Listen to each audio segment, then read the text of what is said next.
As we mentioned, former President Donald Trump is set to appear before a judge in Miami tomorrow. But regardless of the case, he is retaining his hold on GOP primary voters who still support him in wide margins. Let's talk about it tonight with our guest, Corinne Clark. She's the co-founder of FreePressFail.com. Back up late with me tonight here on the Final Five. Welcome back. Thanks for having me. I think we by and large expected another arraignment here. We knew that something was going to happen at this point. But what is striking, and it was the same way the last time around, this is not swaying many minds within the Republican Party. The president still enjoys a lot of support among the GOP faithful. Yes, and I think we'll actually see even more support. I know he had a good poll just this week, but he'll probably continue to rise in the polls as this support for him consolidates even within the Republican primary, because so many Republicans are outraged by the political trial and this weaponization of our Department of Justice. We'll see that support within our own party rise for Trump, and I think then the voters will follow and his polls will continue to improve. Now, last week, President Biden and his staff maintained that they didn't know about the indictment. They didn't know about the charges coming down until they learned about it through news events. And to be fair, this came from a grand jury, not necessarily from the DOJ itself. They've maintained that. Do you buy that? I absolutely do not, and I don't think anyone else really does, because not only does Biden have oversight of the Department of Justice, so he probably had some insider knowledge, but also even the American public knew this was coming because these prosecutors have been leaking information to the media the whole time. So we all got a 2-day heads up, and we're expected to believe that the only person in the entire country who didn't know about it was Joe Biden. Is this a case then, because I know a lot of people talk about the president right now and will say he's out of touch, he doesn't know what's going on, but there are other people that believe that he is masterminding everything that's going on here. Where does the truth fall? It's probably somewhere in the middle there. I don't claim to be an expert on that White House, but just from what I've seen, Biden doesn't strike me as a mastermind. I think he knows a little more than he is telling us he knows, but I don't know if he's a Dr. Evil. As we see all of this playing out, we talk about the GOP primary field. You mentioned that poll. It was a CBS News poll that came out last week. And really, in terms of the support, he still enjoys a good amount of that. I think we do have that. I just want to show, if we can show it to the people at home. But with that support that he enjoys right now, and you look there at the numbers, Governor DeSantis, everybody thought that this was going to be a neck-and-neck battle.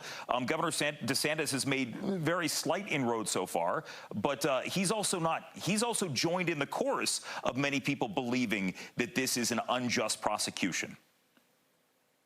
I think that every Republican candidate who has their own best interest in mind will also join in with Donald Trump on this, because right now our Department of Justice has made Donald Trump a target. But theoretically, if Ron DeSantis was a nominee, if Mike Pence was a nominee, any one of these guys polling at whatever numbers they're getting right now, any one of them could be the next target of the DOJ.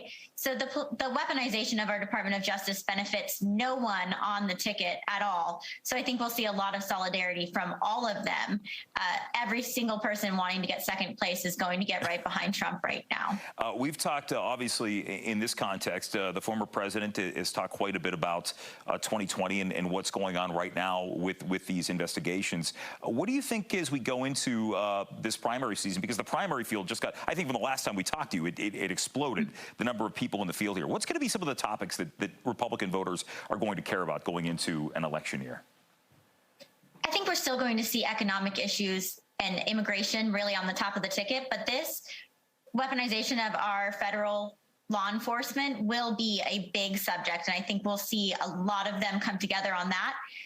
And then, like I said, economy, immigration, going to be big topics, everything that's hitting the wallet of Americans today.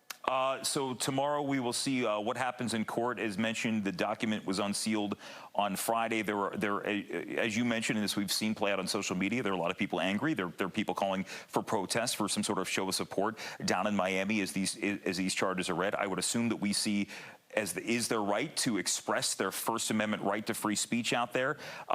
There have been, in many corners on both sides, extreme comments about girding for war.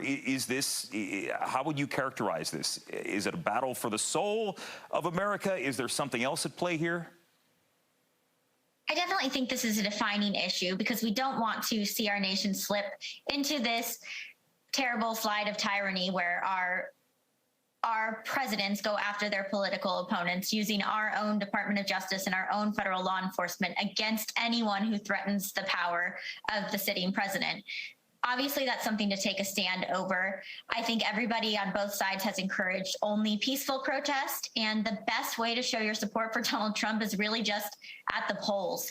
So I don't think we need to really be out there on the streets. If you do, be peaceful about it, but the best way to really stand by your man is stand by him and vote for him. Corinne, thanks for joining us again. Good to see you. Thank you. And the Final Five is back after this.